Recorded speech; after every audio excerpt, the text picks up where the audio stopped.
warahmatullahi wabarakatuh. Alhamdulillahirabbil alamin wal aqibatu lil muttaqin wassalatu wassalamu ala asyrafil anbiya wal mursalin wa ala alihi washabbihi ajmain. Pertama-tama syukur puji kita serahkan kepada Allah Subhanahu wa taala. Karena syukur adalah merupakan urat nadi dari tambahan karunia Allah Subhanahu wa taala.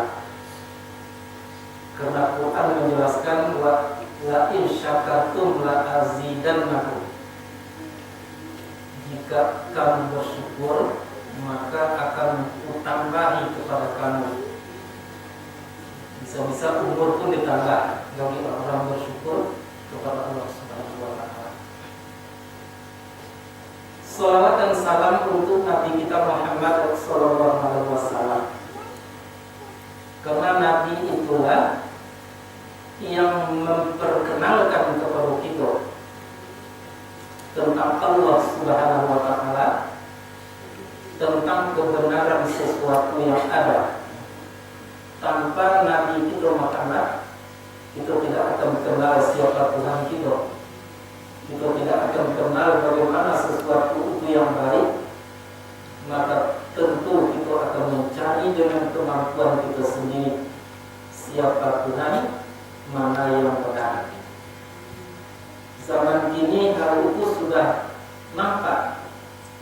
Ya, rata-rata manusia mencari kebenaran itu dengan kemampuan dirinya sendiri, kemampuan pemikirannya sendiri, sehingga tidak kunjung didapatkannya kebenaran itu di dalam kehidupan di permukaan bumi. Buktinya apa? Buktinya terjadi berbagai macam kericuhan di dalam kehidupan. Di bidang ekonomi ricuh, di bidang sosial ricuh, di bidang agama sekalipun konflik, apalagi di bidang politik. Sampai-sampai kita tonton di dalam TV orang-orang yang seharusnya memperlihatkan kebenaran itu, tapi yang terjadi cakar-cakaran, cibir-cibiran seperti anak kecil, sehingga di gedung parlemen itu sering itu meja jadi sasaran. Nah, Bapak Ibu yang berbahagia, salah satu yang dijadikan oleh Muhammad SAW itu untuk mengenalkan kepada kita tadinya tentang Allah Subhanahu wa taala atau tentang kebenaran sesuatu, itu adalah Al-Qur'anul Karim atau wahyu Allah Subhanahu wa taala. Tolong catat elok-elok di dalam pemikiran. Apapun yang dianggap baik oleh manusia, tapi kalau tidak menurut Al-Quran, maka kebaikan itu adalah kebaikan palsu. Nah, apapun yang dirasakan indah oleh manusia, tapi berlawanan dengan wahyu Allah Subhanahu wa taala, itu adalah keindahan semu atau keindahan palsu. Catat itu baik. Nah, maka justru terjadilah di dalam kehidupan perlawanan terhadap Al-Quran itu sendiri. Aku sering contohkan masalah jihad. Al-Quran mengatakan bahwa jihad itu adalah sesuatu hal yang akan membuat manusia itu menjadi baik. Kalau dia menang di dalam berjihad, beruntung. Sekalipun dia mati di dalam berjihad, itu adalah untung. Nah, tetapi kita ini jarang yang dapat merasakan bahwa jihad itu adalah suatu kebaikan. Nah, jihad itu paling besar adalah untuk mencari kebenaran Allah tadi. Itu jihad yang paling tinggi. Bukan perang dengan senjata, bukan membunuh orang kafir, tapi seperti kita ini, itulah jihad yang paling tinggi di mata Allah Subhanahu wa taala. Bapak-bapak, Ibu-ibu yang berbahagia, nado orang yang akan menyampaikan kebenaran itu, karena Nabi seorang baru tahu dengan kebenaran. Itu makanya jihadlah yang tertinggi di saat itu, peranglah yang tertinggi, jihad di saat itu.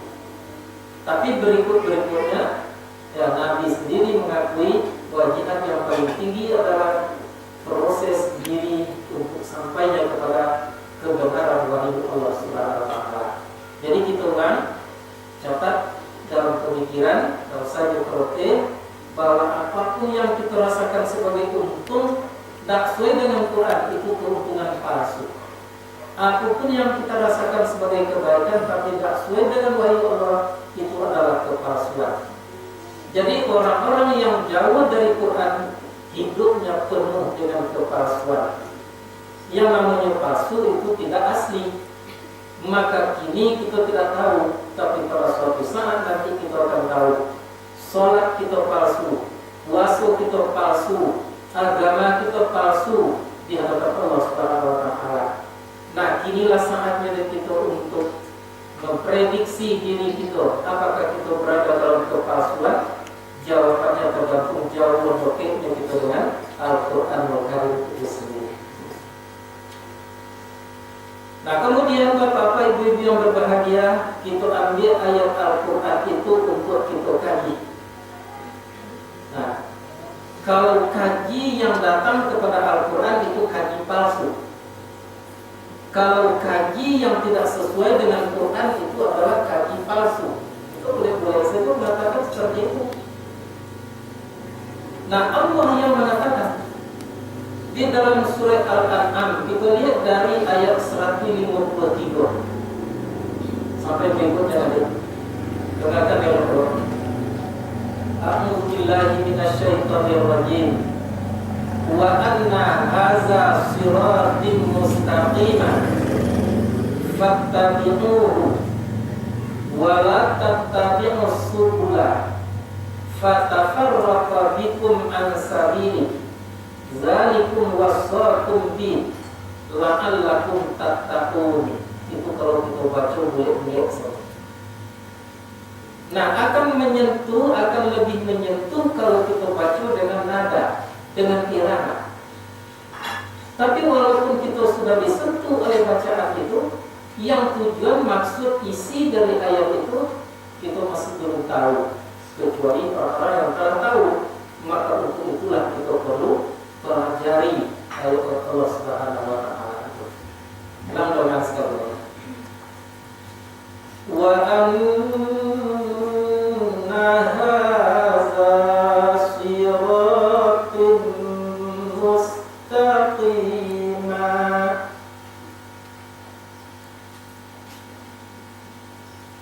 fattabi'uhu wa la tattabi'us subul fatafarraqa bikum an sabili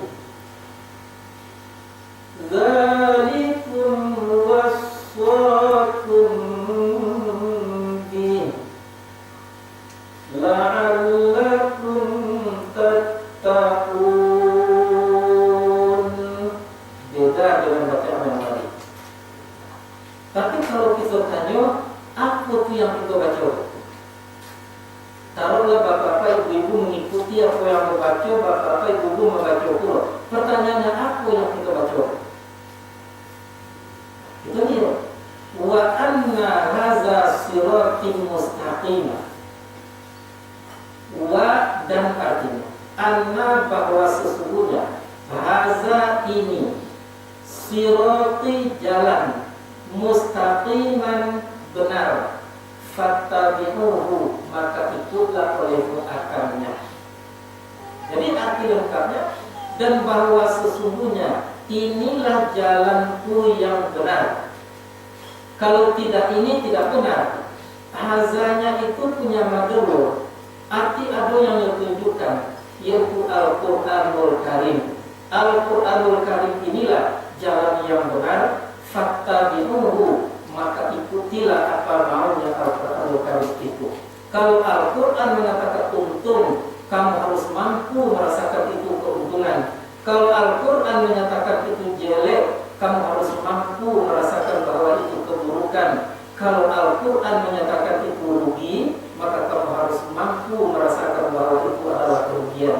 Itu Nabi maksud dengan fattabi'uhu. Jelas kan? Kalau kita artikan secara mukhalafah, artinya lawan daripada yang tadi. Kalau Tuhan mengatakan wa anna hadza siratal mustaqimah, bahwa sesungguhnya inilah Al-Quran jalan yang betul, maka berarti selain daripada Al-Quran adalah jalan palsu. Bentar. Jadi jangan main-main kita dengan Al-Quran.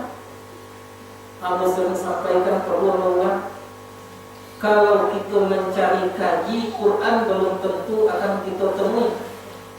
Tapi kalau kita mencari Quran yang kaji pasti akan dapat.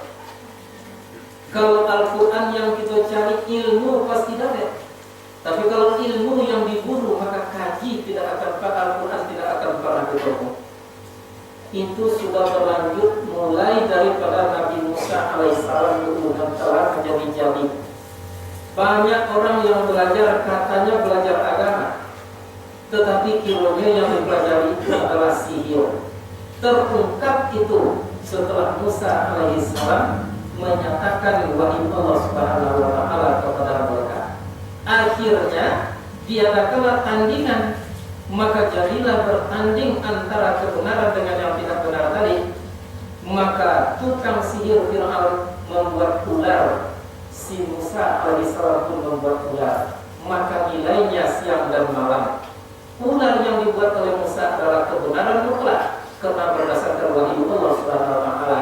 Sedangkan ular yang dibuat oleh tukang sihir Fir'aun itu adalah sihir semata-mata.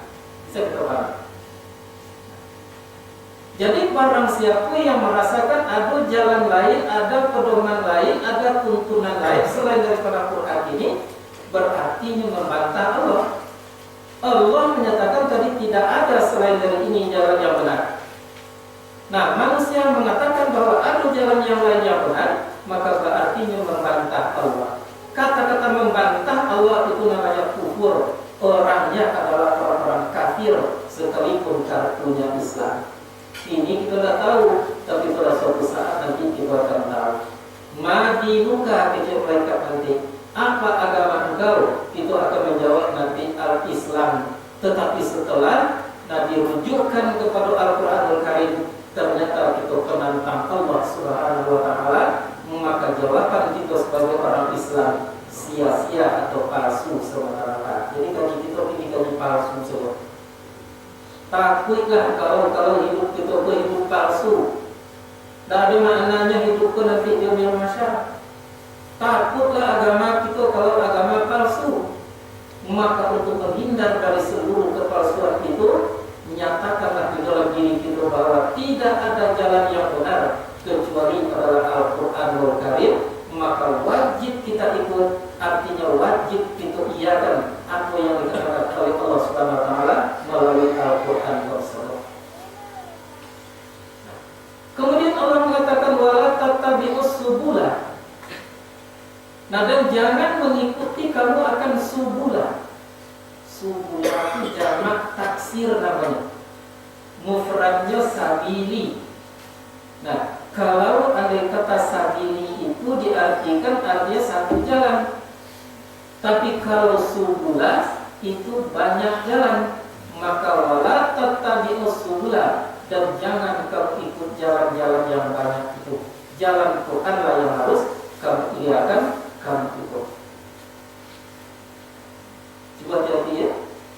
Kalau kamu mengikuti subula, jalan-jalan yang lain, fatafarraqa bikum, fa itu namanya fajawab, maka oleh sebab itu akan memecah belah ia dengan kamu daripada jalannya. Maka terjadilah berpecah belah kamu daripada jalan kebenaran Allah Subhanahu wa taala.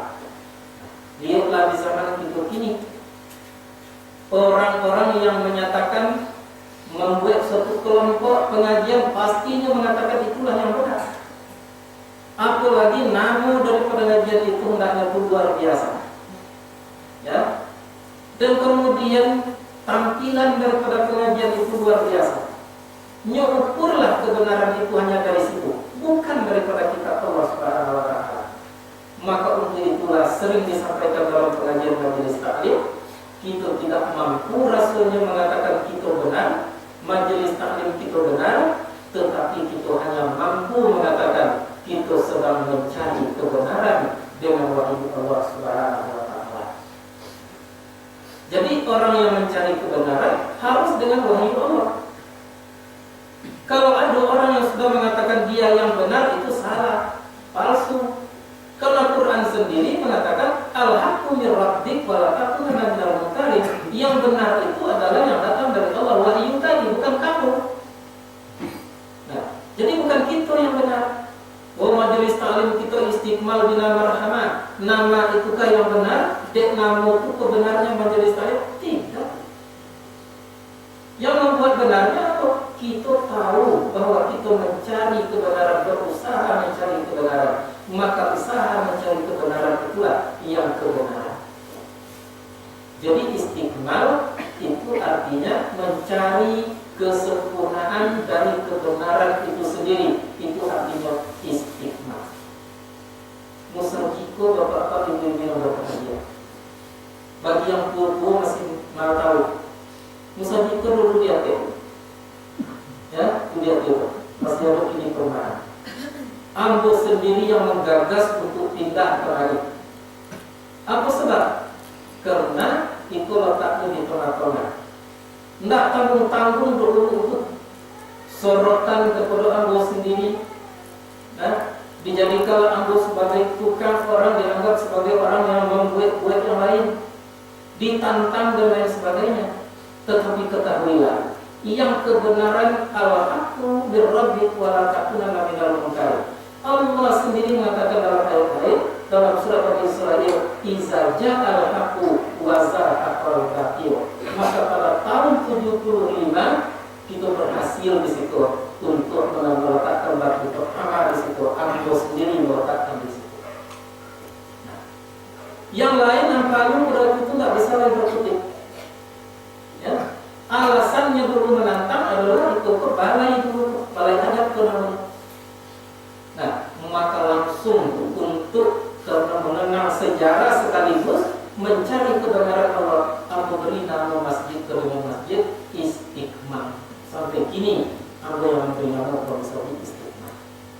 PT dulu, nah sudah itu lagi rehat dibangun dan lain-lain sebagainya. Nah, dari situlah dikembangkan pengajian-pengajian Al-Quran itu. Tapi karena manusia bak kata si Jack tadi, ada yang mampu tetapi tidak mau, ada yang mau tetapi tidak mampu. Yang berpilih keduanya kodinya yang mampu dan yang mau, jumlahnya hanya sedikit. Maka jumlah yang sedikit itulah sampai hari ini yang masih hidup, itulah yang terwarisi, ya, yang diwariskan oleh pendahulu kepada anak-anak muda. Sehingga anak muda sebahagiannya ada yang mampu dan mau, tetapi masih banyak yang mau tapi tidak mampu. Tidak mampunya itu lain contohnya kawan ngaji tapi tak mampu, tak piti kecil pada mereka, macam-macam ketidakmampuan. Jadi bapak-bapak ibu-ibu yang berkarya, sekali-kali jangan ada di dalam diri kita mengatakan bahwa ada jalan yang baik, yang benar selain daripada Al-Quran Al-Karim. Apapun, dari siapapun, dari profesor doktor manapun, itu perlu dipertanyakan dan perlu disoroti dengan Al-Quran Al-Karim itu sendiri. Kalau kamu ikut jalan-jalan yang banyak itu, fatafarraqa bikum an sabilihi, maka kamu akan berpecah belah nanti di dalam agama itu, kamu akan berpecah belah nanti dalam kehidupanmu. Maka siapakah yang benar di antara kamu? Kalau sudah berpecah belah, seluruhnya adalah menjadi tidak benar sama sekali.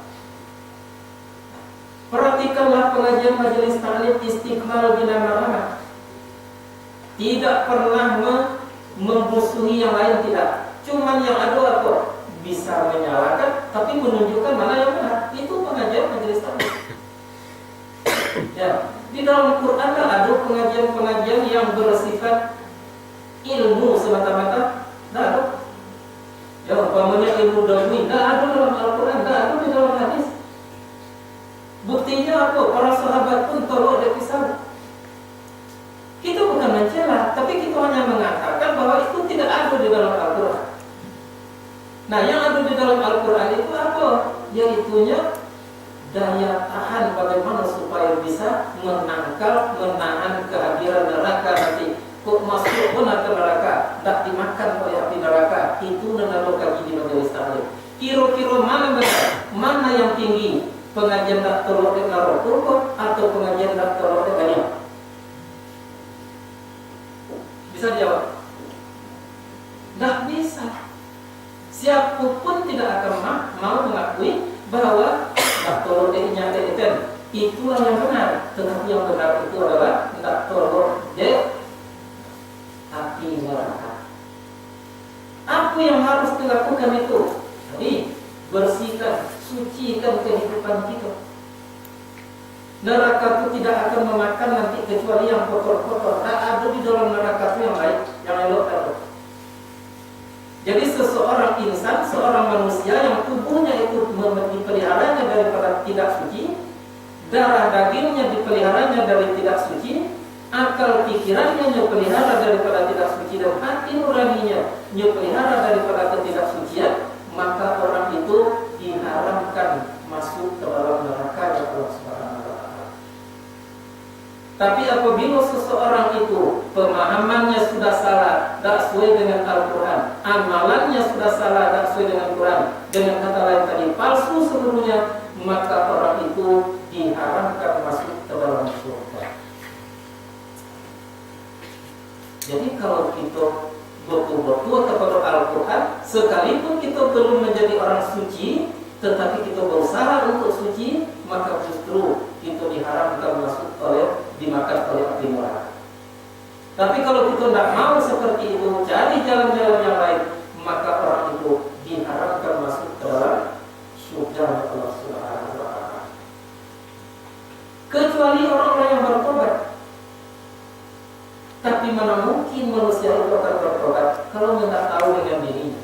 Nah, mana mungkin dia akan tahu dengan dirinya sebelumnya ada informasi daripada Al-Quran. Maka baru-baru itu salah satu yang kita buktikan tujuan pengajian kita itu adalah untuk mencari bagaimana informasi tentang diri, bagaimana yang sebenarnya diri kita. Itu yang dicari dengan Al-Quran berkali.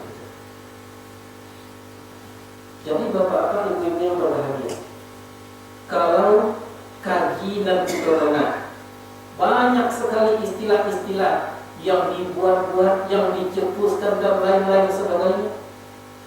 Aku pernah berguru kemudian anak pembahasan, bunyinya di situ terompanya bosi, kode pinggang rel kereta api. Nah, segalanya tak ada dicek jalan tuh. Di walaupun yang tak orang-orang kalau apa yang kaji kabur. Nah, itu dalam Quran, ya. Nah, itu di dalam hadis. Aku berani mengatakan aku tahu apa yang dia berkata. Berapa jumlahnya ayat Al-Quran, berapa jumlahnya kata yang ada dalam Quran, berapa jumlahnya itu huruf yang ada di dalam Al-Quran. Aku berani temukan tidak ada satu kata pun yang menyatakan bahwa manusia itu begini-begitu. Yang ada apa? Nisbah. Nah, kalau disebut bosi, ada bosi tunsani namanya begitu. Tapi itu nisbah bangsa bosi. Ya. Jadi bukan bosi sebenarnya, tapi adalah bosi yang dinisbahkan kepada bosi itu. Itu yang ada itu. Tanah, ada di kita daging kita, tapi dinisbahkan. Bukan tanah kalau itu, tapi daging, tapi dinisbahkan, dibangsakan kepada tanah. Api, ada di kita darah, tapi bukan berarti api yang sebenarnya itu, tapi adalah nisbah, bangsunya bangsu api. Jadi api, angin, air, tanah. Ukur itu api bukan api, melainkan darah pada kita. Tamtele tajani sifat Allah yang benar wa azim kebesaran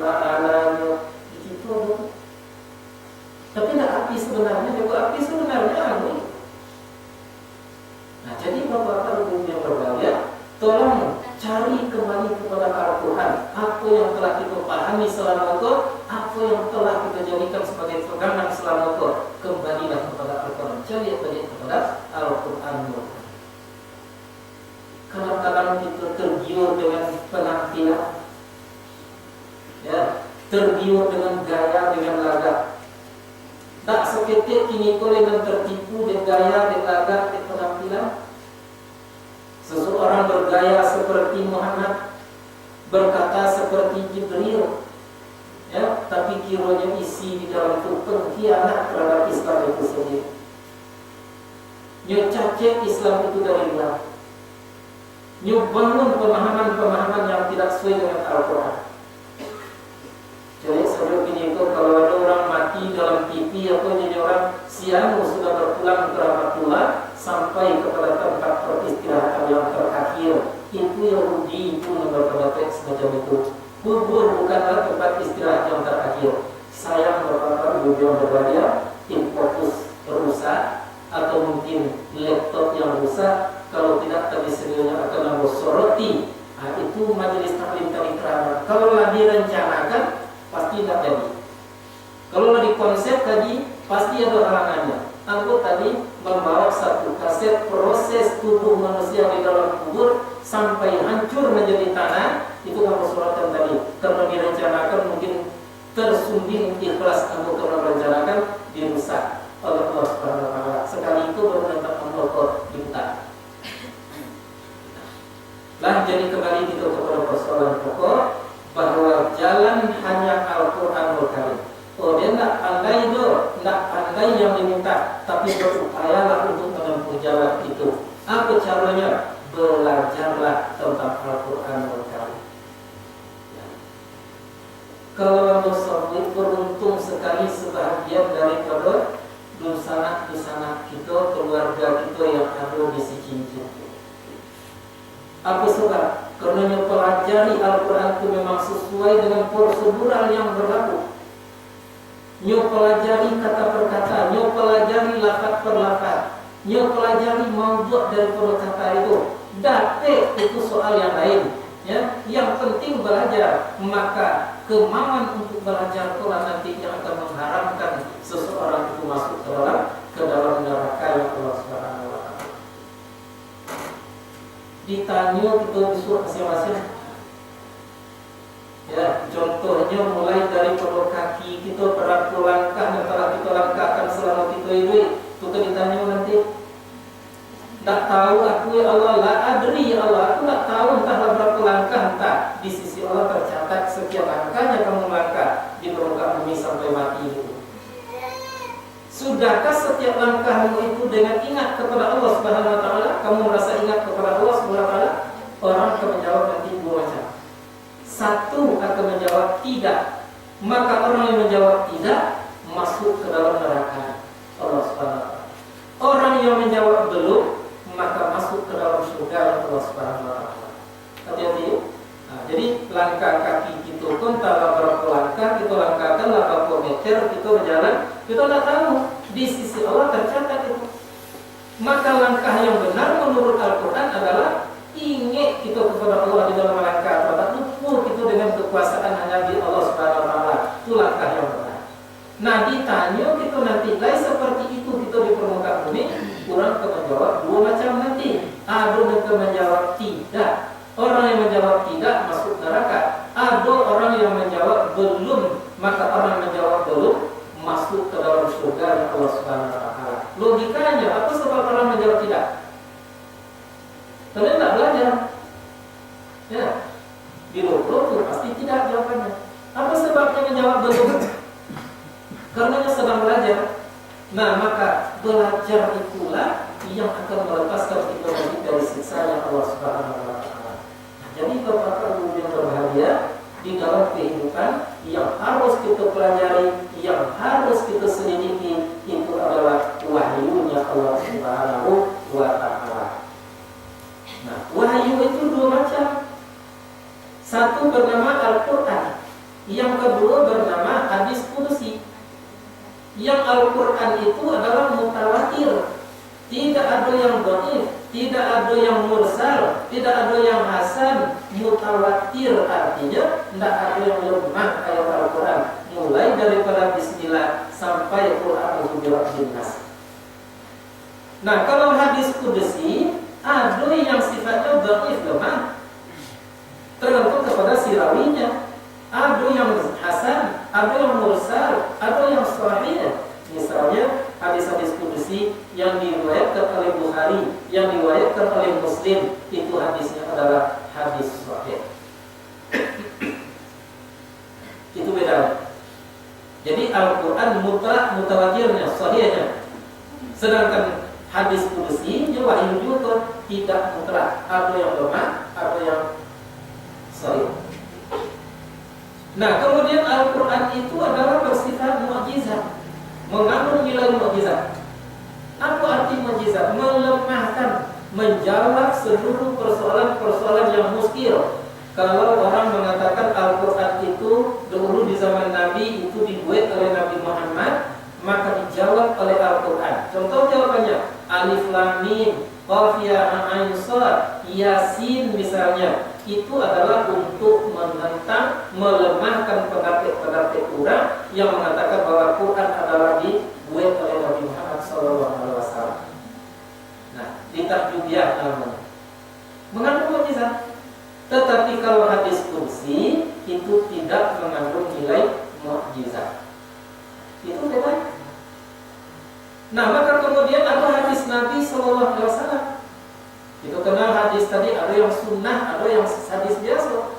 Maka oleh sebab itu, nah, hadis Nabi, sunnah Nabi itu juga berasal daripada wahyu Allah Subhanahu wa taala, tetapi sudah menjadi inspirasi, terinspirasi Nabi dari wahyu, maka keluarlah perkataan-perkataan Nabi begini begitu dan seluruhnya. Itulah yang dimaksud dengan hadisnya Nabi kita Muhammad SAW. Bisa bedakan. Jadi ada Quran, ada hadis qudsi. Bedanya tidak harus kita ketahui. Kalau yang Al-Quran mutawatir namanya. Arti mutawatir tadi ada yang lemah kalimatnya. Nah, wajib dipercayai itu. Kalau yang wahyu yang sifatnya itu adalah hadis qudsi, ada yang lemah, ada yang kuat, ada yang sahih, ada yang dhaif dan sebagainya. Dek adanya wahyu itu, maka Nabi terinspirasi, maka lahirlah dari mulut Nabi tadi pendapat-pendapat yang menyatakan atau menjelaskan tentang ayat-ayat Al-Quran dan Sunnah atau hadis qudsi tadi. Maka itulah sebabnya hadis Nabi pun bahagian daripada wahyu Allah Subhanahu wa taala. Jadi wahyu dan sunnah, Al-Quran dan hadis itulah jalan yang betul yang dinyatakan oleh Allah Subhanahu wa taala. Nah, dan jalan yang betul itu selalu kita minta wajib hukumnya 7 kali semalam. Apa bunyinya? Ihdinas siratal mustaqim. Tunjuki kami jalan yang benar, jalan yang betul. Kinilah dia Tuhan jalan yang benar, kita tidak namu sembahyang lain tetapi tak namu berquraan, dicari dua jalan yang lain, maka oleh sebab itu orang itu tidak disebutlah sebagai penantang Allah dan penantang Rasul. Jadi ada dua yang suka dilamu sebetulnya kita ulang tadi. Pertama, ketahuilah ada kita yang mampu tapi tak mampu. Ada kita yang mampu tapi tak mampu. Mana rancak manusianya? Dan rancak iyo nomuhnya mampu lain pula. Baik fisiknya, keadaannya, kesehatannya, mampunya. Itu dan kita usahakan dalam kehidupan di permukaan ini. Nah, itu yang harus kita cari. Itu yang pertama. Yang kedua, ketahuilah bahwa nanti kita akan ditanya mulai dari langkah kaki kita sampai kepada ucapan lidah awak, sampai kepada kedipan mata, pendengaran telinga, tidak ada yang tersisa. Itu semuanya akan ditanya oleh Allah Subhanahu wa taala nanti. Nah, benarnya bah, yaitunya orang yang selalu merasa ingat kepada Allah Subhanahu wa taala. Kalau dampak hujan datonya dan tampak aku kuasa Allah. Kalau terdengar air turun dari langit dan tampak antara kekuasaan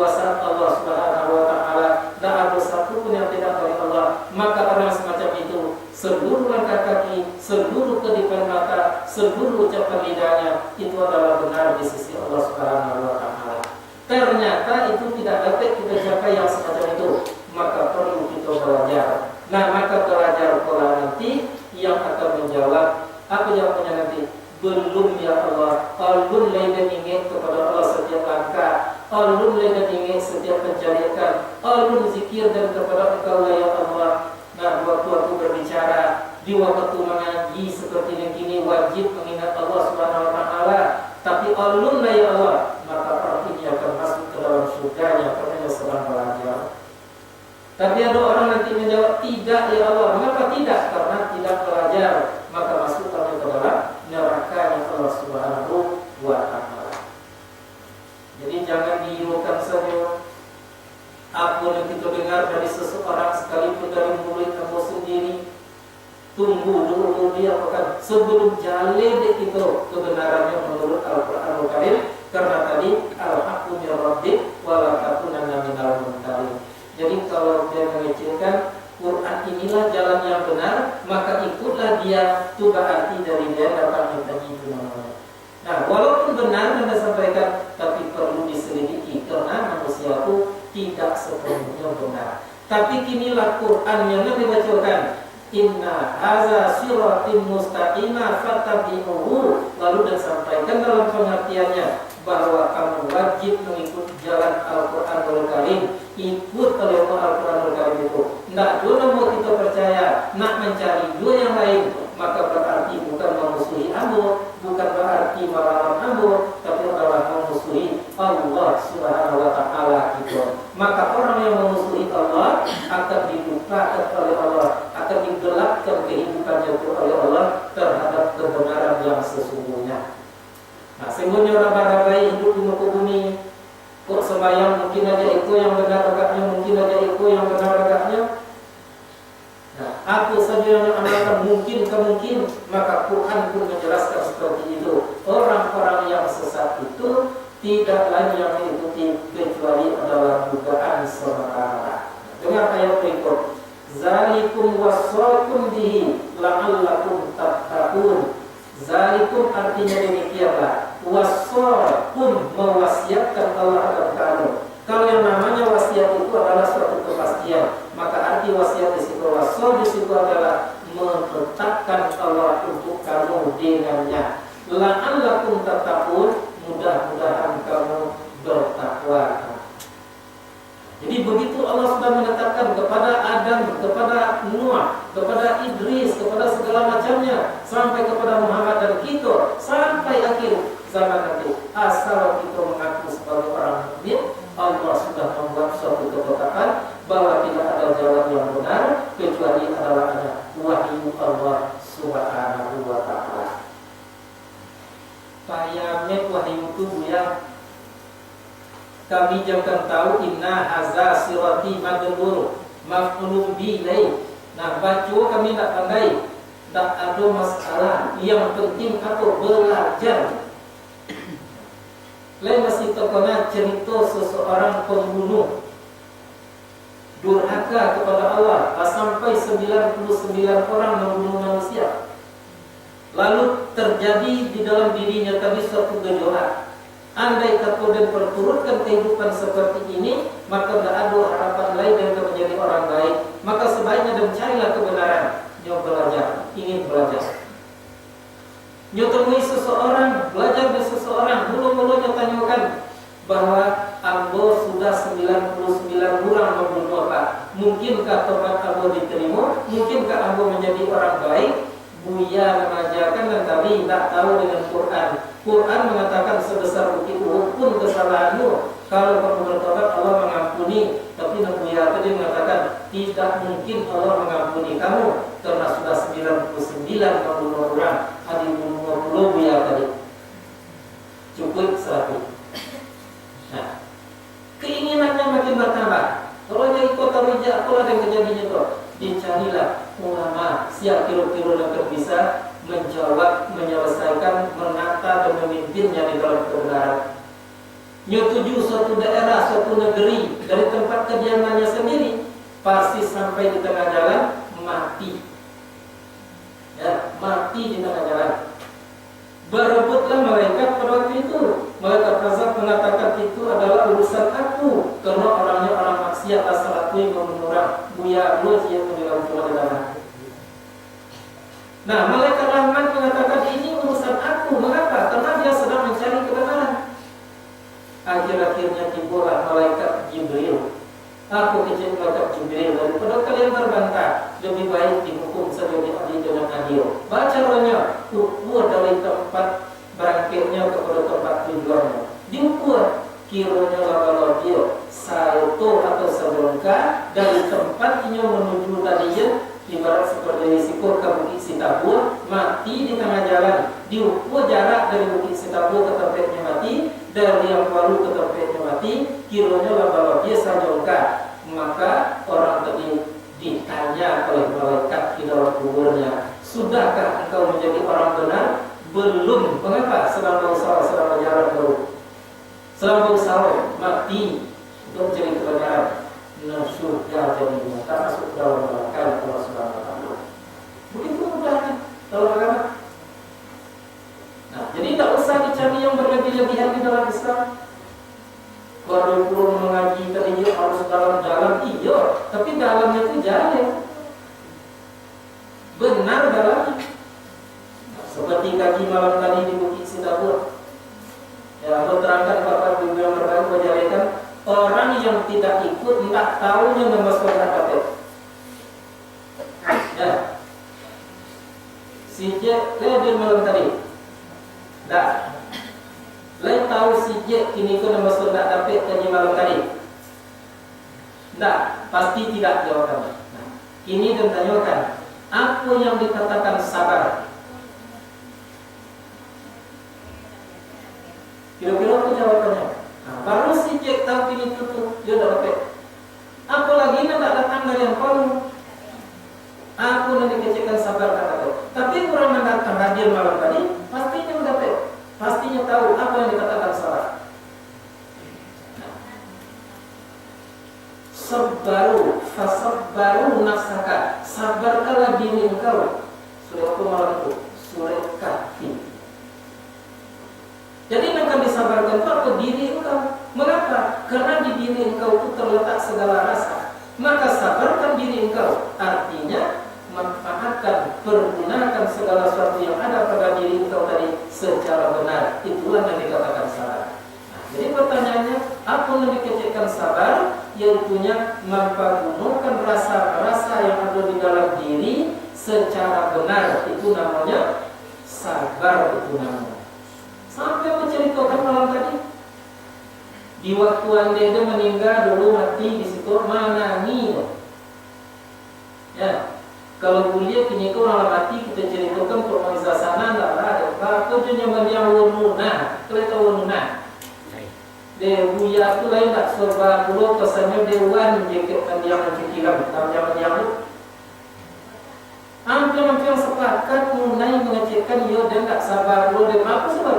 Karena manani dan nadera mati. Ia nanti kecek sabar tadi bola ada datang tak aku saja sudah nadera. Ini dia menani. Nyotu adalah sebagai orang yang tidak sabar. Padahal yang sabar tadi itu meletakkan sesuatu yang secara benar. Kita diberi rasa dalam diri kita rasa sedih. Tak ada kita tak punya rasa sedih. Kalau kita bangun rasa sedih tadi kita akan menangis. Kini anda mati sedih awak menangis awak benar atau salah? Benar, itulah sabar. Jadi kalau ada orang mati yang dianya tidak ada masalah itu dia aja itu tidak orang sabar, namanya orang bonakan. Nah, orang sabar apa? Menanginya ande mati menangi, apa mati menangi, apalagi kok si Indrohai menangi. Kalau dapat sebuah yang nyuruh itu yang dikatakan sabar. Nah, malam tadi terungkapnya di kami gaji di Bukit Sitabur malam tadi. Jadi kita mempunyai rasa takut. Tapi rasa takut kita tadi tak benar dan kita letaknya. Dan kita takut kena bukan-bukan. Tak dapat kaji kita tak takut do, tetapi kalau tak dapat PT kita takut. Ya. Nah, kalau tak dapat kita rahmat Allah kita tak takut. Tapi kalau tak dapat kita apa mendapat di orang dapat di kita dua kali kita takut. Kita ada punya rasa harap, tapi kadang-kadang salah kita harap tadi. Lebih berharap kita kepada sesuatu. Kalau ada sesuatu kita rasanya tidak akan elok, yang Allah tinggalkan di dalam kehidupan. Nah, jadi kalau kita balik ke diri kita berbalik, memang mulai kita mendapatkan apa yang dituntut oleh Allah Subhanahu Wa Taala. Nah, kok sabar kita perlu orang sabar lah. Walaupun kita mampu menahan nafsu dan tidur, tapi ini kita belum sabar loh. Mengapa? Karena rasa-rasa yang tak terhitung mulai terpakai di kita secara benar di dalam kehidupan kita di permukaan bumi. Itulah yang ditata oleh Allah, itulah yang dibimbing oleh wahyu agar kita menjadi orang yang bersabar. Kita diberi rasa malu, kita diberi rasa marah oleh Allah Subhanahu Wa Taala. Jadi orang sabar tidak pernah marah, bukan. Orang sabar adalah orang yang mampu mendapatkan marahnya itu pada posisi yang benar. Betul. Nabi Muhammad dinudainya berulang kali. Nah, apa yang ada di dalam dirinya Nabi Muhammad, dalam perasaan Nabi Muhammad ini? Begitulah, karena orang Quraisy tadi tak tahunya siapa dia. Tidak tahunya kebenaran yang dia sampaikan, sehingga dia dinudainya. Tidak ada masalah jadi. Bahkan sakit orang yang menudai tadi Nabi bodoh dengan jawab. Tapi ada seseorang, ya, Nabi sedang berkhutbah, tiba seseorang tidak adanya salat tahiyatul masjid, maka dimarahi oleh Nabi. Maka Nabi sedang marah pada itu seperti sabu darahnya. Jadi Nabi tadi marahnya di tempatnya. Ya, kalau di kita kembali ya, marah tadi itu mungkin kalau ada kita jangan diludai orang lain, tak disapu aja ada orang tak bunyi ke 3 bulan dia. Salah pasang. Tapi kalau ada orang itu melintir di tempat kita, memperdayakan agama, mengajarkan agama secara tidak benar, tidak Al-Quran di kita biasa-biasa saja, maka tempat dan rasa marah. Itu makanya pengajian-pengajian yang tidak benar harus dibasmi dari permukaan bumi itu. Lah banyak ini terjadi yang semacam itu. Makanya kaji sanjur tadi, kaji maut ya, sanjur perasaan itu. Nah, orang-orang yang memecah belah akan orang lain itu kan sudah itu nanti kita ketemu itu, ya, menjadikan agama tadi berpecah. Jadi kita ulang ayat bahwa sesungguhnya inilah jalanku yang betul, maka ikutlah olehmu akannya. Artinya yang lain tidak ada yang benar. Maka jangan mengikut kamu akan jalan-jalan yang lain. Maka kalau kamu mengikut akan membuat kamu berpecah belah daripada jalannya Tuhan. Itulah ketetapan Tuhanmu kepada kamu. Mudah-mudahan kamu bertakwa kamu. Tadi kita baca polos, kemudian kita baca dengan ada iramahnya seketik. Kini kita baca dengan sudah kita mengenali sedikit sekali daripada apa yang tersimpan di dalam ayat itu. Dengan elok-elok ayat. A'udzu billahi minasyaitonir rajim. Bismillahirrahmanirrahim. Wa anna hadza siratin mustaqima siratin mustaqiman fattabi'uhu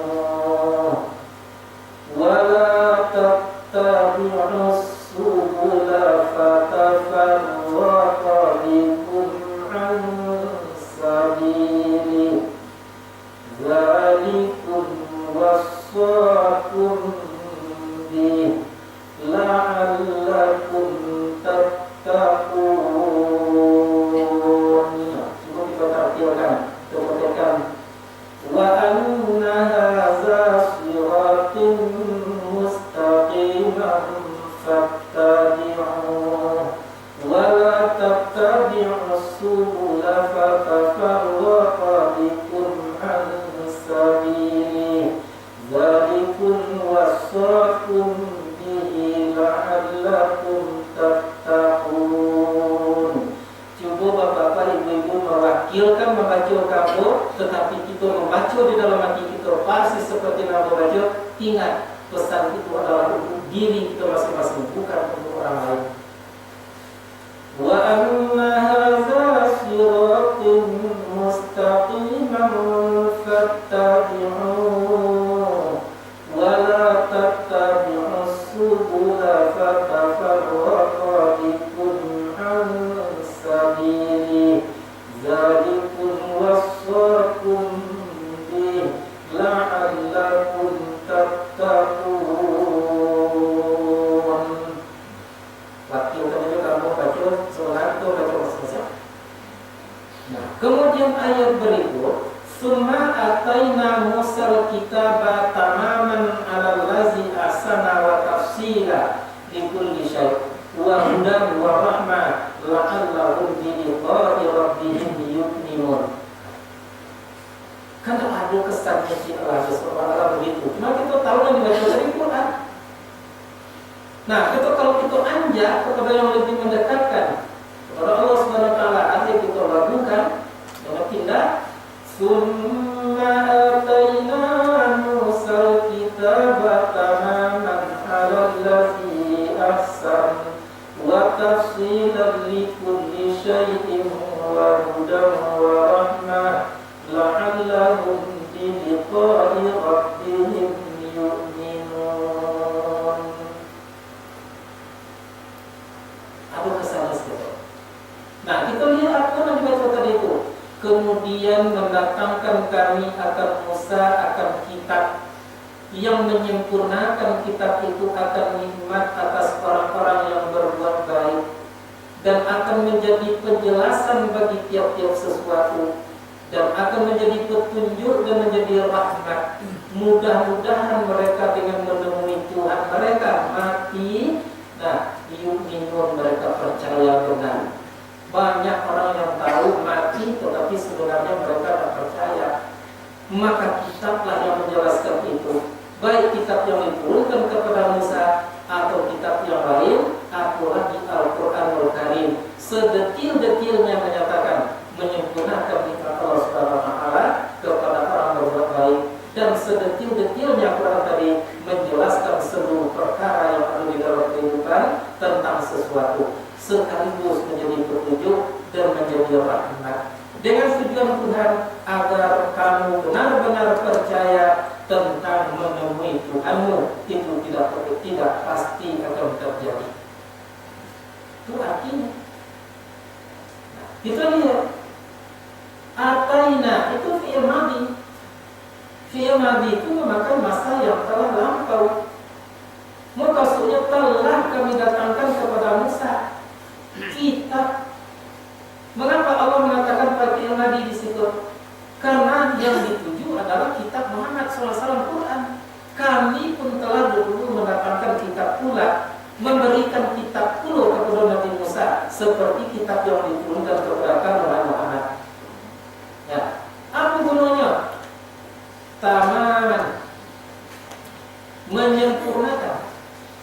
Apa yang disempurnakannya? Nikmat Allah Subhanahu wa taala.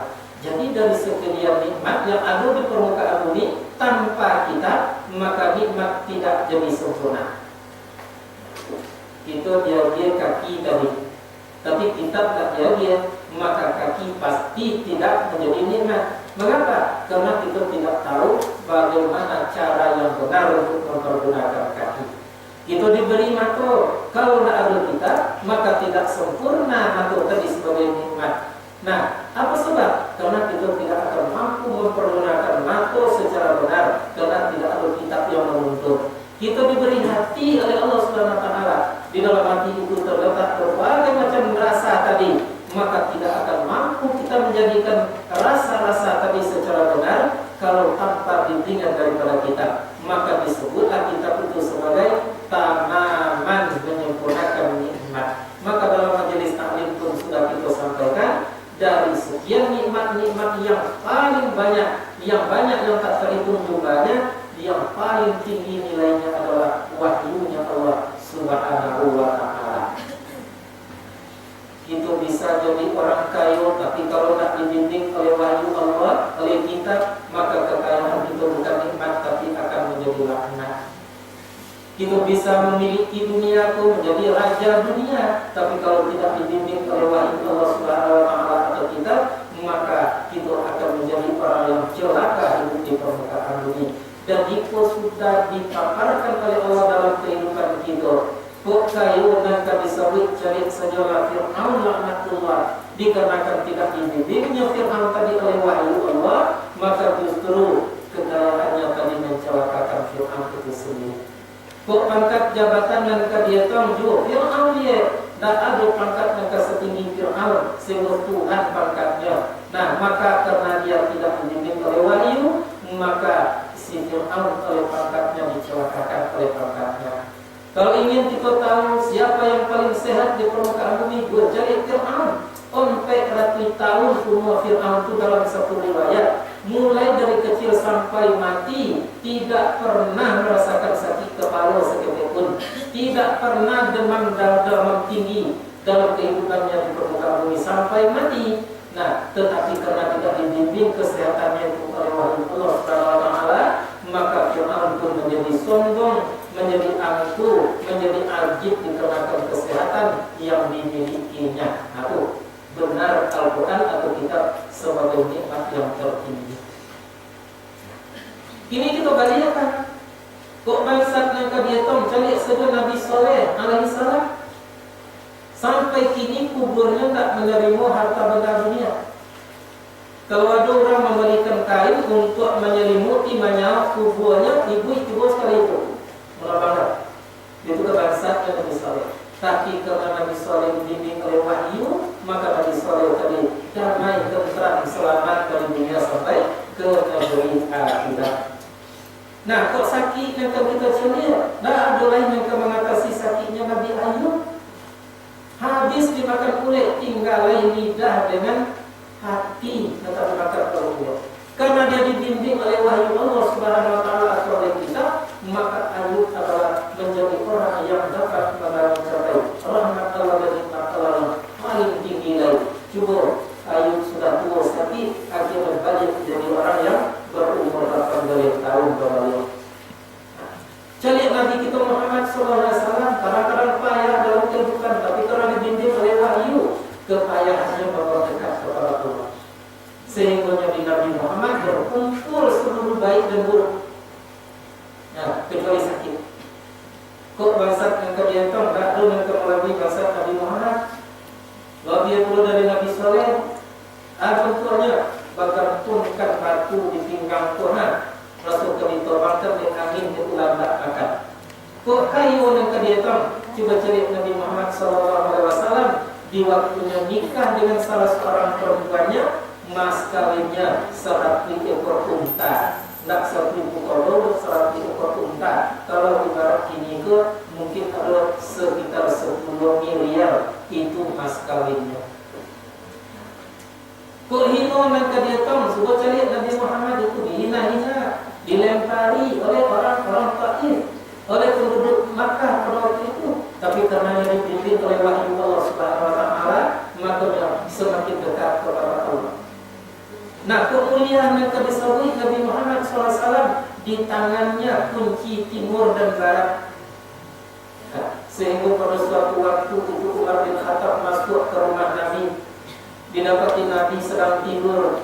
Lalu jauh Nabi karena mendengar Umar atau tamu datang. Nah, di waktunya mengambil bajunya, jubahnya Muhammad SAW, nampaklah di punggung Muhammad oleh Umar, biru-biru di punggungnya tadi, seorang jalifah. Lalu dia bertanya, kaifa anta, betapa bagaimana engkau seperti ini? Ya, jawabannya, dia jawab, aku tidur di atas pelepah tanah. Nah, lalu Umar mengatakan pada itu, wahai orang yang di tangannya kunci timur dan barat, izinkan aku untuk memberikan kasur empuk kalau ibarat itu jenis penimber. Tetapi Nabi Muhammad menjawab pada waktu itu, aku bukan suka seperti itu. Yang aku suka kan adalah senang, susah, senang, susah. Kalau kita pun boleh tunjuk senang panjang aja seperti Fir'aun, sehingga menjadi orang angkuh, menjadi orang sombong dan lain sebagainya. Jadi wa'ataina Musa, kami telah datangkan kepada Musa kitab seperti kepada Nabi Muhammad.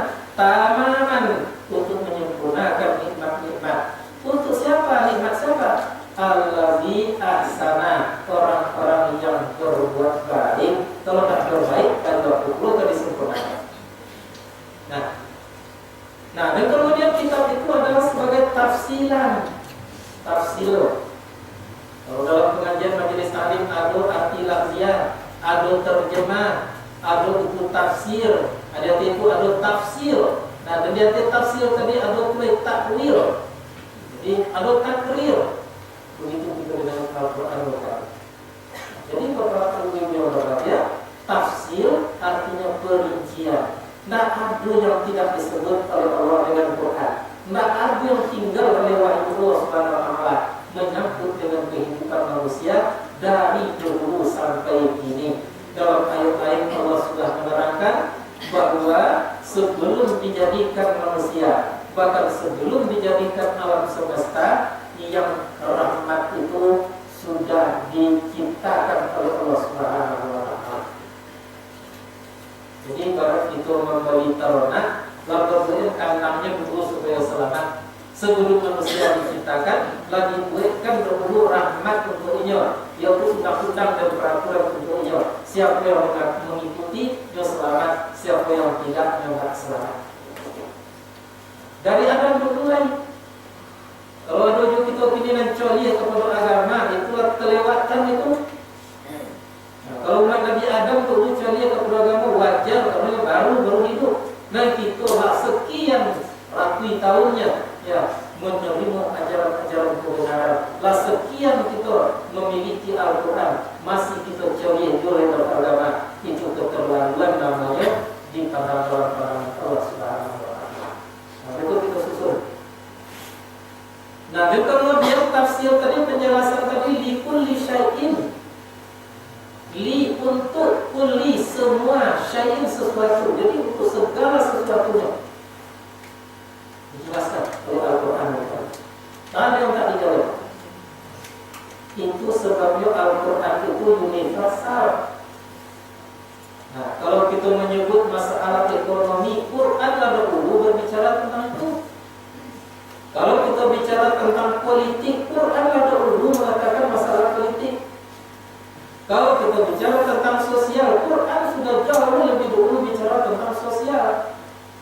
Nah, jadi kalau ada di dalam agama hukum misalnya dibuat sesuatu kementerian, menteri sosial, menteri ekonomi, menteri ini, menteri itu. Kalau di Quran satu itulah wajib betul.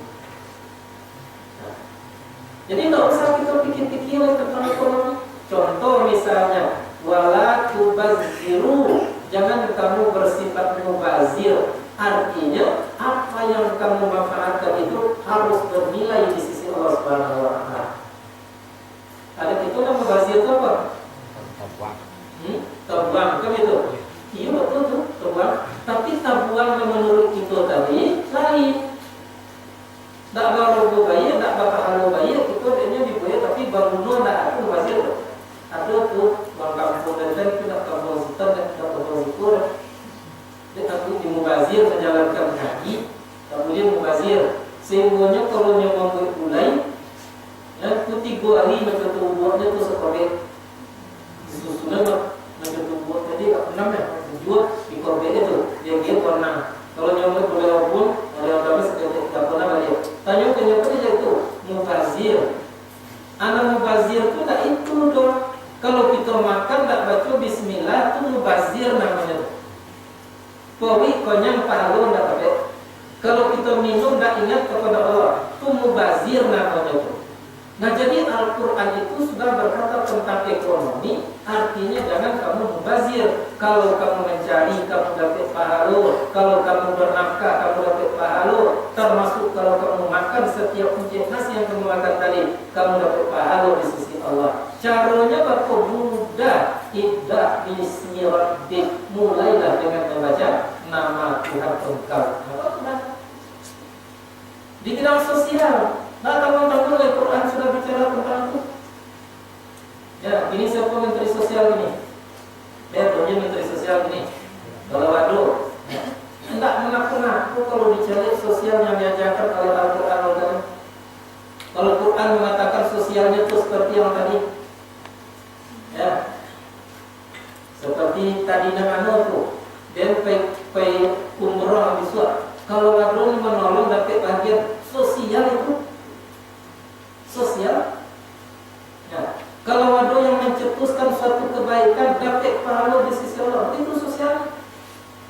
Sehingga disampaikan oleh Nabi, man sana hasanatan falahu ismuha wa ismu man amila biha.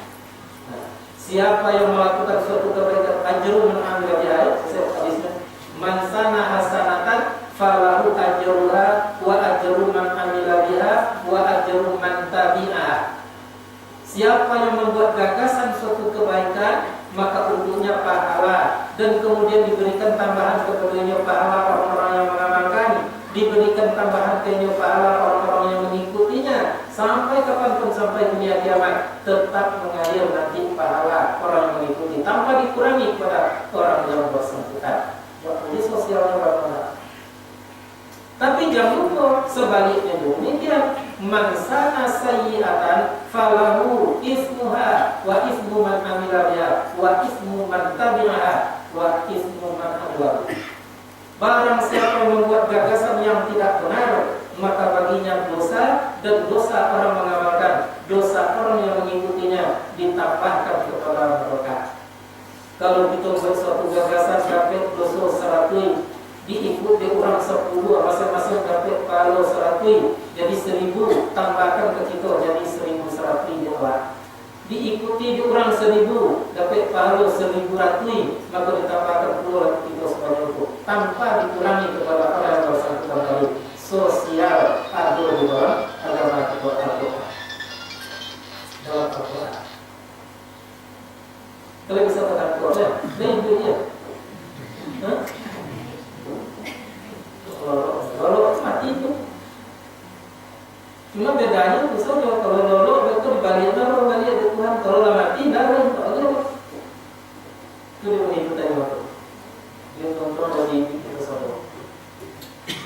Jadi tidak tanggung-tanggung dalam Quran itu sosial, segala macam, likul lisyai'in, dan bagi tiap-tiap sesuatu. Jadi Quran itu menjelaskan segala sesuatu. Nah, kalau mendengar anak kita dia tanya di orang Yahudi, aku punya dengan Yahudi, oh itu sekolah umum itu lebih baik daripada sekolah agama. Sekolah umumnya, padahal yang dipelajarinya betul di situ tuh khusus,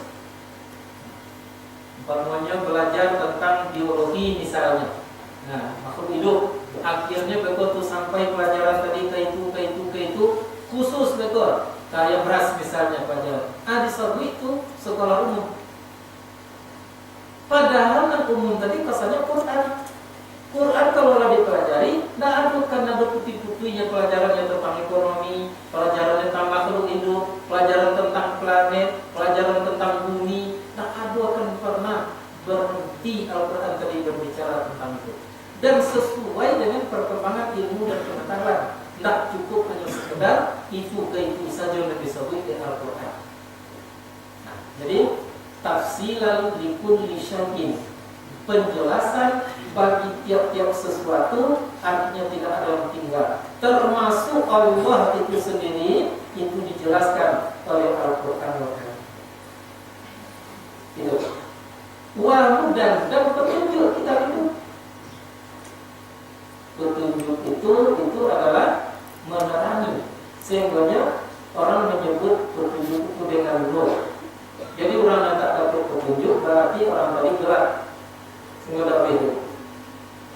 Hati-hati, maka di atas dunia kita butuh petunjuk dan butuh kita kepada hati nurani atau pikiran. Itulah kaji itu. Cahaya itu, petunjuk itu 3 macam. Satu, petunjuk lahir, seperti lampu nur lahir di kitanya mata. Semakin terang cahaya, semakin rancak mata, semakin jauhlah yang dicolok. Tapi kalau lampu tidak elok, mati lampu, serancak apapun mata, tak nampak yang kita colok.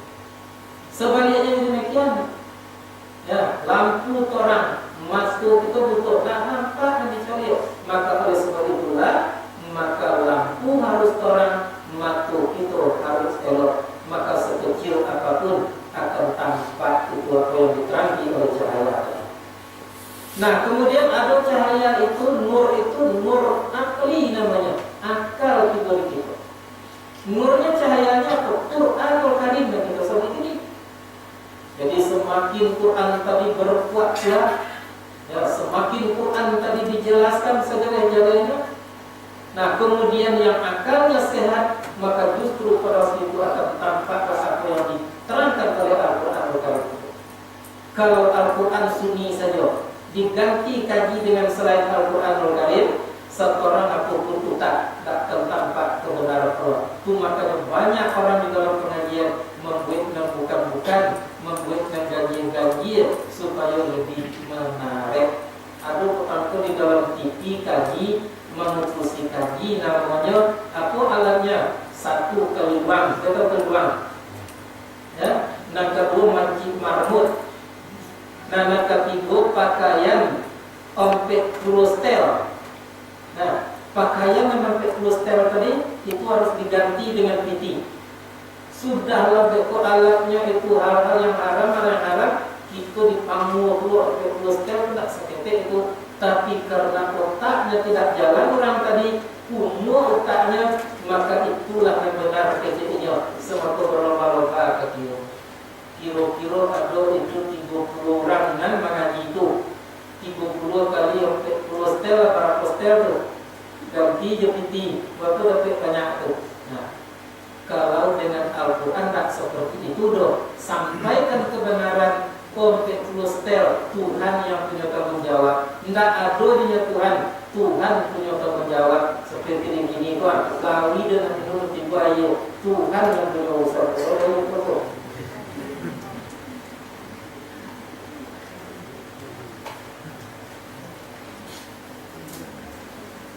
Jadi petunjuk. Ada orang menciptakan mendapat petunjuk lain. Padahal petunjuk lagi akhir Tuhan lalu diciptakan manusia dulu petunjuk lalu. Ya, apa sebabnya dia tak dapat petunjuknya? Tak mahu ke petunjuk itu. Apa tadinya petunjuk? Quran. Dia tak mahu ke Quran. Bila kau dapat petunjuk, dia tujuh Allah yang salah. Nah, dan kemudian ada nur tadi yang paling tajam. Namanya itu adalah nur hidayah. Kalau tadi nur huda, kalau ini nur hidayah, dibangsakan kepada Buddha, kepada petunjuk. Apa itu? Hati nurani itu. Nah, petunjuknya apa itu? Petunjuknya adalah hidayah Allah Subhanahu wa Ta'ala. Jadi seketik terdetik nampak Tuhan, begitulah para. Jadi alam itu sebagai saksi daripada Tuhan. Keadaan kita itu sebagai saksi tentang Tuhan, bukti tentang Allah Subhanahu Wa Taala. Maka orang yang hatinya tadi dirancang, maka apapun yang terjadi, yang nampak adalah Allah Subhanahu Wa Taala berbuat seperti itu. Makanya dulu seorang sufi disuruhnya untuk baik berdialog dengan orang Nasrani. Lalu dijawab, ditanya oleh orang Nasrani, sedang mengaku Tuhan ini. Jawabnya orang sufi tadi, nak ketik baru, nak sedang menduduk tertengkar, sedang membuat dan kini kau sedang berbicara. Artinya orang yang mendapat hidayah dari Allah Subhanahu Wa Taala tak ada yang mungkin. Aku memilihnya yang tampak kuasa Allah, aku mendengar yang terdengar kuasa Allah, apa yang terjadi yang merasakan kuasa Allah Subhanahu Wa Taala. Maka oleh sebab itu orang-orang yang telah mendapat hidayah pasti dalam kehidupan tadi menjadi orang yang muslim. Bahasa kitanya muslim itu adalah pasrah sepasrah-pasrahnya. Jadi Quran mengatakan itu, ya ayyuhallazina amanu taqullaha haqqa tuqatih wa la tamutunna illa wa antum muslimun. Wahai orang-orang beriman, bertakwalah kamu dengan secara benar, jangan kamu mati kecuali kamu dalam keadaan muslim, artinya dalam keadaan pasrah sepasrah-pasrahnya kepada Allah Subhanahu Wa Taala. Dan kepasrahan itu harus terbangun kini. Maka bangunlah istilah pasrah tadi dengan apa harus kita bangun, dengan pengertian, dengan nur hidayah yang ada di diri pribadi kita sendiri. Orang kalau sudah sampai kepada tingkat pasrah, maka Allah akan menjadikannya sebagai, Allah akan mengambil perhatian, malaikat akan peduli. Pasrah artinya tak ada daya, tak ada upaya. Tak ada satu pula yang bisa dibuat, tak ada satu pula yang bisa diusahakan. itu namanya pasrah. Nah, kita cari saja anak ketek, anak berumur 6 bulan contoh, pasrah anak tadi itu namanya. Tak ada satu pun yang bisa dia berbuat umur 3 bulan. Dan aku dinyokok cuma menangi dan kata ini. Kalau terjadinya sakit, terjadi di dirinya tadi menangi, karena anak tadi dalam keadaan pasrah, maka orang yang di sekelilingnya sangat peduli kepada ini.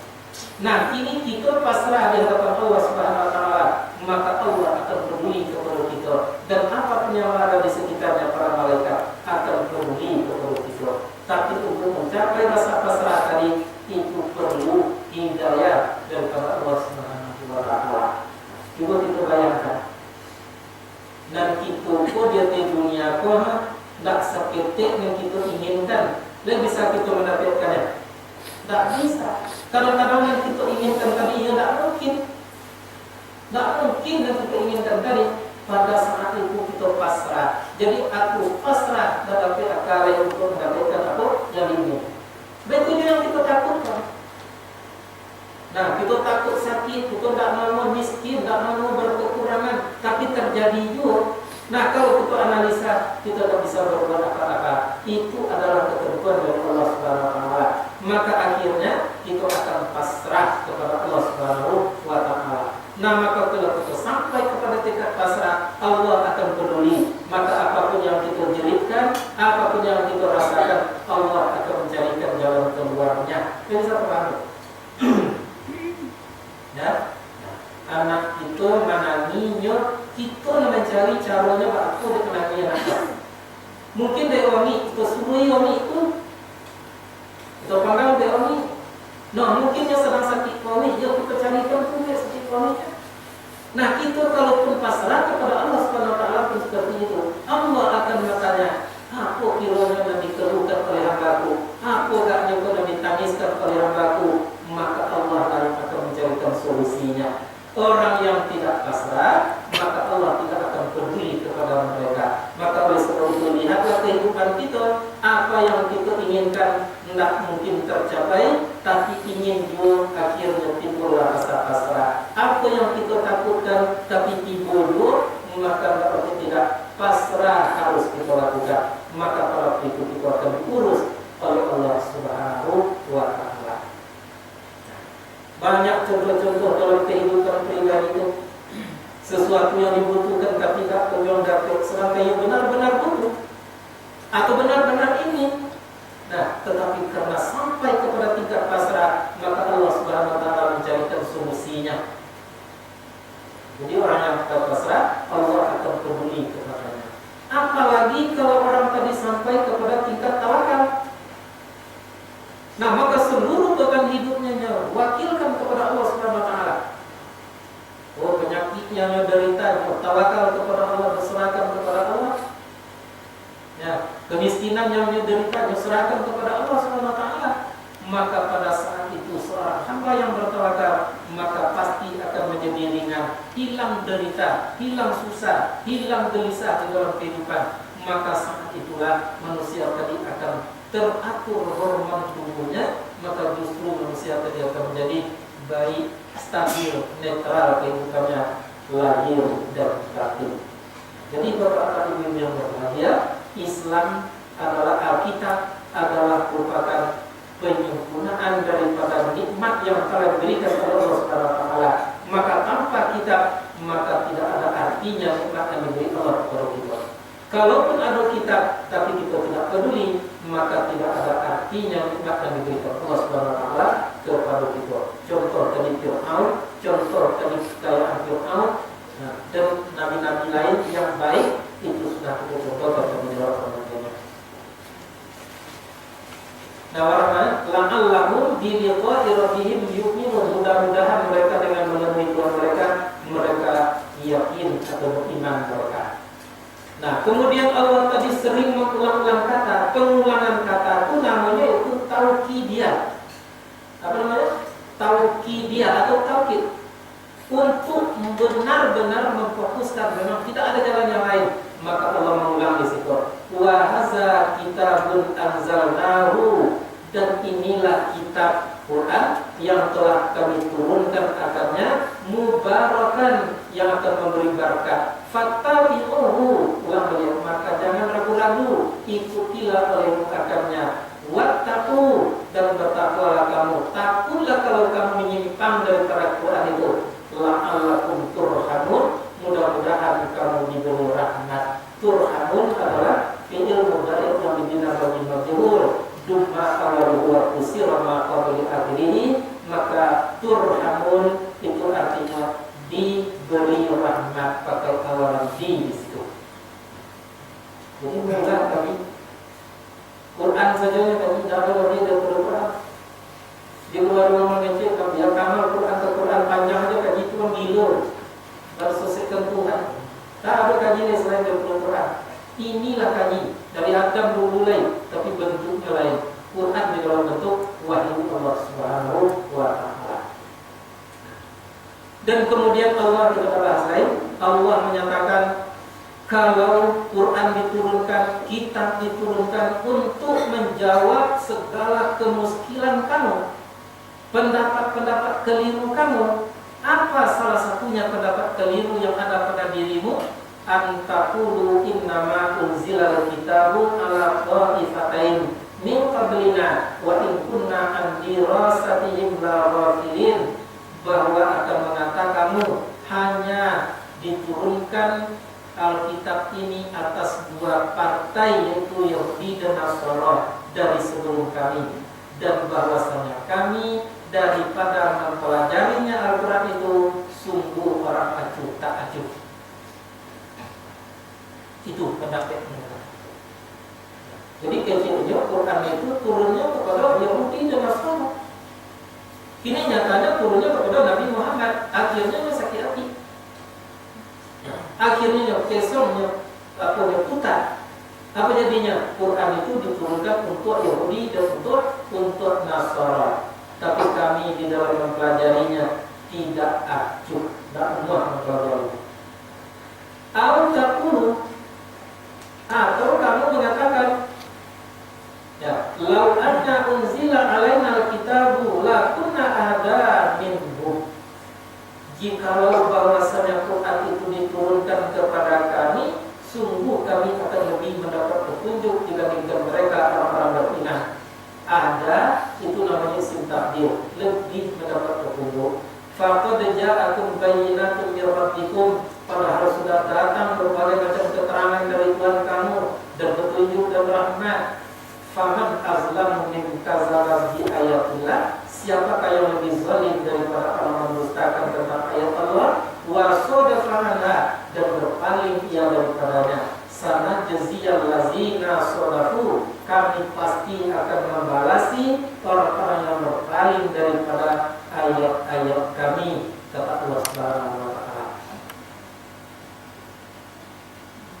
Kita melawan ujian dari orang dunia ini sekejap. Nah, kemudian hal yang zuruna illa an ta'tiyahumul malaikah. Masing-masing tadi yang mau berpegang kepada kitab jalan yang benar tadi atau yang tidak. Nah, apa kata Allah?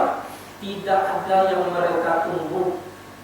Hal yang zuruna illa kecuali an ta'tiyahumul malaikah, bahwa datang kepada mereka itu para malaikat. Dari sekian banyaknya malaikat, salah satu namanya adalah Israel. Tak ada yang mereka tunggu selain daripada itu sebetulnya. Awiyati rabbuka, atau datang siksa Tuhan engkau. Kalau tak mau balik ke Quran, tak mau datang kepada Al-Quran, maka pada ujungnya nanti pasti akan terjadi kecelakaan atau azab. Awiyati ba'du ayati rabbik, atau datang kepada mereka itu sebagian dari tanda-tanda Tuhan engkau. Apa itu? Tanda-tanda kiamat. Itu nanti yang kita nanti sebetulnya yauma ya'ti ba'du ayati rabbik, pada hari datangnya setengah ayat-ayat Tuhan engkau itu, la yanfa'u nafsan imanuha, tidak ada lagi bermanfaat imannya waktu itu. Ayat ini menunjukkan bahwa apabila sudah sampai kepada masa-masa tertentu, mulai sakaratul maut, tak ada orang tua yang tidak beriman nanti, tapi iman saat itu tidak berguna. Kalau timur matahari terbit nanti di barat, terbenam di timur, tanda-tanda hari kiamat terjadi, maka seluruh orang akan beriman pada waktu itu. Namun imannya tidak ada lagi gunanya di saat itu. Au kasabati imanihim khairan, atau sebelumnya mereka tadi belum melakukan suatu kebaikan berdasarkan keimanan mereka. Maka diancam oleh Allah, "Qul," katakan hai Muhammad, "antaziru inna muntazirun." Tunggulah olehmu apa yang akan terjadi pada dirimu, kami pun adalah orang yang menunggu pula. Baru sampai kita kepada penanda Rasul itu tadi, innal ladzina farraqu dinahum, orang-orang yang memecah belah agamanya karena kesalahan mereka tadi memahami agama. Ada yang mengatakan yang agama itu Al-Quran, ada yang mengatakan agama tadi adalah hanya hadis, engkar hadis atas Quran namanya. Ada yang mengatakan agama tadi apa yang datang dari guru ke gurunya. Wa kanu syi'a. Nah, dan adalah mereka itu akan berkelompok-kelompok. Cara modalnya ada kelompok Syiah, ada kelompok Mu'tazilah, ada kelompok macam-macam. Sampai-sampai kepada kelompok-kelompok yang benar, yang berkelompok-kelompok. Ada Muhammadiyah, ada Mahdiyin, sampai ke kampung-kampung berkelompok-kelompok. Tapi kelompok-kelompok tadi satu sama lain berpecah belah pokoknya tadi. Itu yang tidak benar. Berkelompok boleh. Kalau ada bapak ibu di situ ingin membuat majelis taklim pula, silakan. Tapi jangan dilupakan kajinya harus dituntun oleh Al-Quranul Karim. Sesuai gitu. Tak tidak belah gitu. Tapi kalau ada pula yang membuat kelompok pengajian tapi pengajian tadi misalnya pengajian ini dan itu tidak berdasarkan Quran, pecah gitu. Pasti itu hukumnya. Maka oleh sebab itu, janganlah kita melakukan pecah belah di dalam agama. Jangan berpecah belah. Kialah pedoman, kialah jalan yang harus kita tempuh. Apa tadi? Siratin mustaqim, yaitunya jalan yang betul, itu Al-Quranul Karim. Man ja'a bil hasanati falahu, siapa yang datang membawa kebaikan satu, maka dia dibalas 10. Siapa yang datang membawa keburukan nanti kepada Allah, satu akan dibalas seumpamanya. Jadi barang siapa menjaga agama mereka dan adalah mereka itu berkelompok-kelompok, lasta minhum fi syai'in, engkau tidak bertanggung jawab tentang mereka tadi. Innama amruhum ila Allah, hanya urusan mereka itu terserah kepada Allah. Summa yunabbi'uhum, kemudian Allah akan memberitakan kepada mereka tentang apa yang pernah mereka lakukan selama hidup di permukaan bumi. Man ja'a bil hasanati falahu asyru amsalihha, barang siapa yang datang membawa kebaikan maka untuknya 10 kali lipatnya upahnya. Wa man ja'a bisayyi'ati fala yujza illa mithlaha wa hum la yuzlamun, dan barang siapa yang datang membawa kejahatan maka tidak dibalasi kecuali seumpamanya, dan mereka itu tidak dianiaya sedikit pun. Itu artinya garis matinya. Ya, garis matinya merasa yaitu cari kebenaran, tapi kita tidak akan pernah menemui kebenaran kecuali dicari kepada Al-Quranul Karim. Untuk mencari kepada Al-Quran tidak bisa sendiri-sendirian, itu perlu alat, perlu ilmu tertentu. Maka kita butuh orang yang pandai membimbing kita tentang Al-Quranul Karim itu. Maka apapun bentuknya statement yang dilakukan oleh orang-orang yang kelompok-kelompok tadi, maka kita jangan tergiur. Kita harus pegang teguh, genggam erat, malam hitam siang putih, tunggang bak sendiri, maka kebenaran hanya dari Allah, dari Allah. Al-haqqu min rabbik wa la takunanna minal mumtarin. Kita isi untuk sesuatu dengan tanya jawab. Kalau tidak perlu kuat, sama boleh. Silakan kalau ada. Kita ngaji sekali-sekali dinilai. Tapi 20 kan ulangnya kan.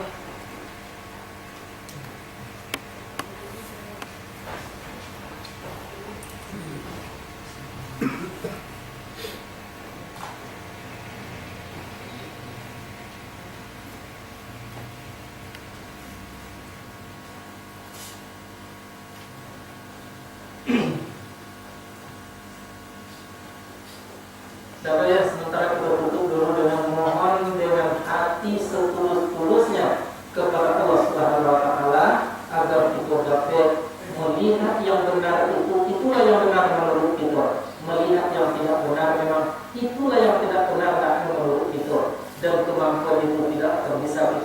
lakukan kecuali kalau diberi oleh Allah Subhanahu wa taala. Ila hadratin Nabi Mustafa Muhammad